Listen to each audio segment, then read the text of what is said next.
last year you could kind of say the plays weren't working and we weren't getting yards. But this year, we're getting yards. We're getting drives, and it's just coming down to that last third down in the red zone that we got to convert, or not turn the ball over when we get in the plus side of the field.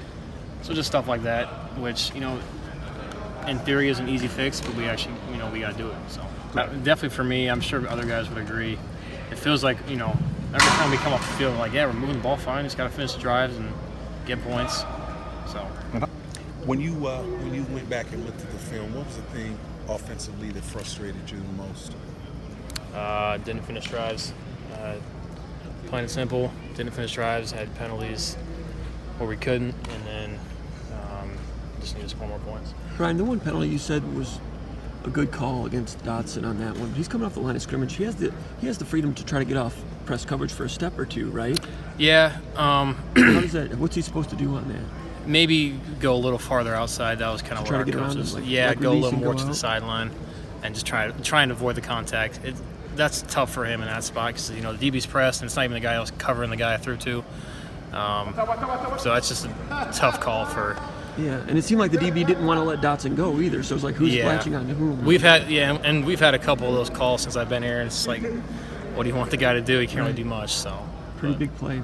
Yeah. On the red zone, when you got down and missed the field goal at the end of the first half, third down had the snag concept going, and a receiver maybe who's not running a whole lot. Did you want him to sit down earlier, or? I was trying to tell CJ at the end around the field. Just if you see that open spot, there's no need to run into the backer. Just kind of sit in between the guys, and that was what I was telling him after the play. So it's an experience thing, working with the guy. Yeah, it's just kind of a feel, and obviously that was really our second game playing together. So I think he'll pick up on those things. That's part of the learning curve for some of the receivers you're using right now. Yeah, for sure. There's younger guys that we gotta get rolling. So. The final play, there was a blown call in that. Does that mean pretty much nothing to you? Yeah, it doesn't matter at this point. We're just on to the next week. So. Can you go through how much more challenging it gets when you are like in a red zone situation, you don't have as much room?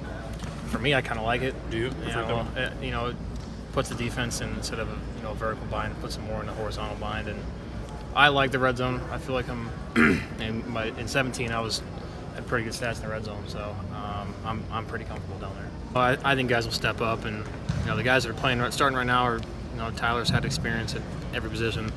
Basically, everyone that's playing right now has had experience, so I think we'll be fine in that regard. When you think about 3 in a row, Northwestern's beaten Michigan State, never beaten Michigan State 4 times. Mm-hmm. What do you have to do differently? Finish the game.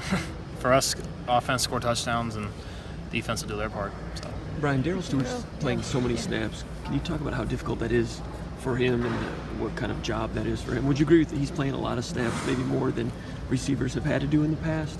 And how difficult how much is on his shoulders? He's a workhorse. He's one of those guys that he's only going to come out basically if you tell him to.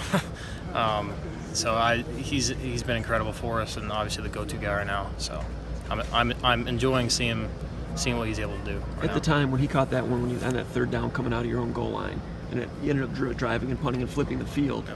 If you guys had held on, that would probably been the turning point of the game. If you had held on. Mm-hmm. Have you ever seen him? Is that the best catch you've seen him make in a game or in practice? In a game, especially probably in a game. And he's made some pretty good catches in practice too. That one we definitely needed that time, so that was pretty cool. And you put it in a tight spot because I bet he's doing a smash thing over there, right? Yep. And I tried. Window. Yeah, I tried putting like the only spot I could really, and that was basically the only place I could put it. And he obviously made a great catch. So just like any other week, I guess. You can't change the pass right now. We just gotta focus on doing everything we can to beat them. So. The penalties, 14, I think, first game, went down to 2 against Western, then back up to double digits. Some of those are obviously crucial mistakes that put you behind the sticks or flip the field, whatever. I mean, how do you explain like the wild difference from week to week? I'm not sure, honestly.